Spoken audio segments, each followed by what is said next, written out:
मध्य प्रदेश के सीएम मोहन यादव ने मजहबी मकामात से लाउडस्पीकर के बेतहाशा इस्तेमाल पर पाबंदी को सख्ती से नाफिज करने का आदेश दिया है, जिसके बाद इंदौर में 258 इबादतगाहों से 437 लाउडस्पीकर हटा दिए गए।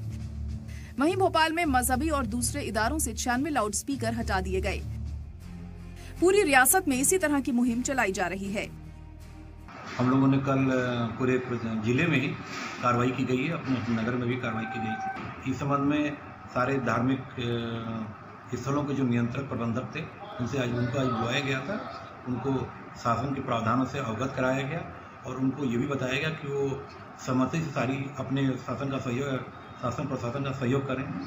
अतिरिक्त अगर वहाँ पर लाउडस्पीकर से उनको हटा लें, वरना अपना कार्रवाई करने के लिए तैयार हैं और इसके बाद सारी जवाबदारी उनकी। लाउडस्पीकर सभी मजहबी मकामात से हटाए जा रहे हैं, इसलिए इस पर किसी को कोई ऐतराज नहीं है और न ही होना चाहिए। लाउडस्पीकर को लेकर इससे पहले दूसरी रियासतों में भी कार्रवाई होती रही है।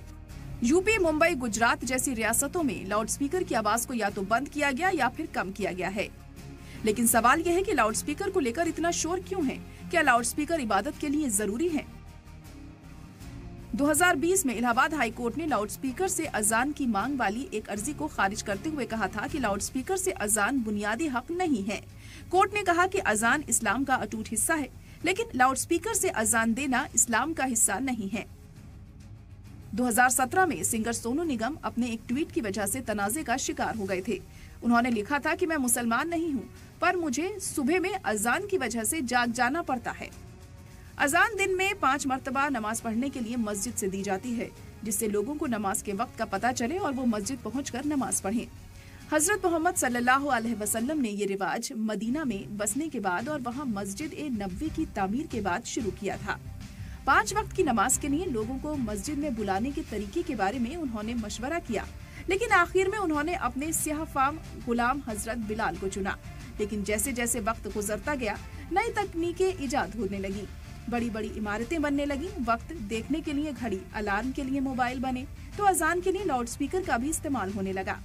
लेकिन सवाल यही है कि जब आपके पास वक्त देखने के लिए इतने जरिए मौजूद हैं, तो क्या बिना लाउडस्पीकर की आवाज के नमाज के वक्त का अंदाजा नहीं हो सकता है? आजकल लाउडस्पीकर पर अजान देने का चलन इसलिए शुरू हो गया क्योंकि अब शोर बहुत ज्यादा होता है। अगर बिना लाउडस्पीकर के अजान दी जाएगी तो लोगों तक मुअज्जिन की आवाज नहीं पहुंच पाएगी, क्योंकि जब अजान देना शुरू हुआ तब ऊंची दीवार पर चढ़कर तेज आवाज में अजान दी जाती थी। फिर जब आबादी बढ़ने लगी तो मस्जिद में मीनारों का बनना शुरू हुआ, जहां से अजान दी जाती थी। इसलिए मजहब के नजरिए से लाउडस्पीकर का कोई वजूद नहीं है। आखिर लाउडस्पीकर 20वीं सदी की इजाद है, लेकिन मजहब तो कई हजारों सदियों पुराने हैं। मस्जिदों में लाउडस्पीकरों का रिवाज काफी पुराना नहीं है। 1970 की दहाई में ये तेजी से फैलने लगा था। पहले तो इन्हें तरक्की के तौर पर देखा गया, लेकिन बीच बीच में इनकी मुखालिफत भी होने लगी। कई दानिश्वरों ने इस तरह की मशीनरी आवाज का इस्तेमाल मस्जिद के लिए सही नहीं माना था। इस्लाम में काफी चीजें ऐसी हैं जिसमें ऐलान की जरूरत पड़ती है, जैसे ईद की नमाज, जुमे की नमाज, और ऐसे ही रोज नमाजों की अजान। और जाहिर है कि लाउडस्पीकर ऐलान करने का ही वाहिद जरिया है।